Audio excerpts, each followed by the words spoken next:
دیکھیں یہ جو بڑی جماعتیں ہوتی ہیں نا اس کے اندر یہ پروگرام تو ہوتا ہی ہے کہ لوگ ایک دوسرے کی ٹانگیں کھینچتے ہیں. آپ نے اسد کیسر صاحب کا بیان نہیں سنا جو وہ چیف منسٹر سے کہہ رہے تھے کہ وفاقی حکومت سے تعاون ختم کرتے ہیں, بڑے اگریسو ہو کے وہ بات بھی کرتے ہیں. تو اسد کیسر صاحب بھی اپوزیشن لیڈر بننا چاہ رہے تھے لیکن عمر ایوب بن گئے.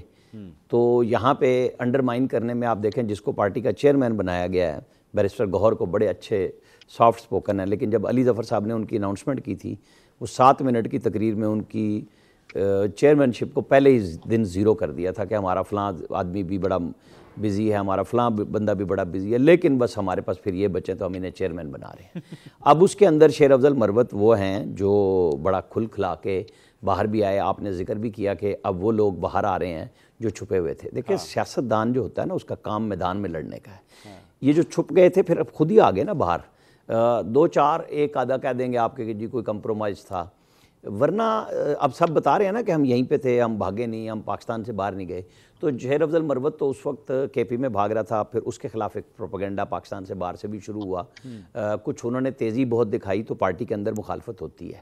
اسی طرح پی ایم ایل این کے اندر اب آپ دیکھ لیں کہ جو لوگ جیت گئے ہیں وہ حکومت میں آ گئے ہیں, اور جو ہار گئے ہیں رانا ثناء اللہ ہو, میاں جاوید لطیف ہوں, ان کی گفتگو بالکل ہی بدل گئی ہے.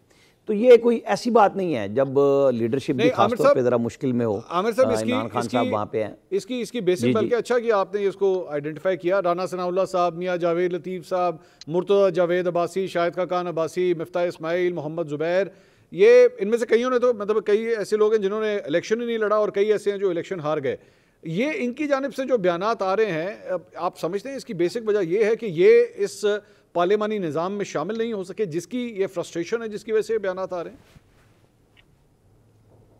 نہیں دیکھیں آپ نے نا پی ایم ایل این کے 2 گروپ کر دیے. اب اس میں مفتاح اسماعیل, شاہد خاقان عباسی اور زبیر صاحب کو الگ کروں گا کہ شاہد خاقان عباسی صاحب کو ایک دفعہ پی ایم شپ کا چسکا ہوا تو وہ نا اب ان کے دل سے نہیں اتر رہی, اور ان کے دل پہ لگ گئی بات کہ شہباز شریف کو کیوں نواز شریف نے وزیر اعظم بنایا تھا, مجھے دوبارہ کیوں نہیں بنایا تھا جب وہ پی ڈی ایم کی گورنمنٹ تھی. یہ کوئی ایسا ایشو نہیں ہے, وہ پیٹرولیم منسٹری میں بھرپور حصہ لیتے رہے, بس اس سے زیادہ نہیں میں بولوں گا.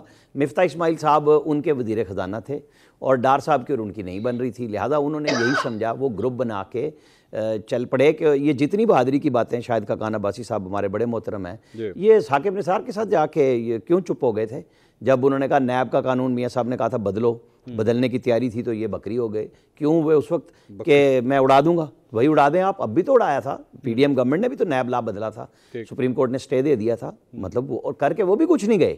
لیکن یہ باتیں بعد میں بہت سارے لوگ کرتے ہیں, جب اختیار تھا تو نہیں کر سکے. اب رانا ثناء اللہ صاحب ہیں, وزیر داخلہ تھے, کتنی بڑک مارتے تھے, لیکن ایکچولی کیا کیا؟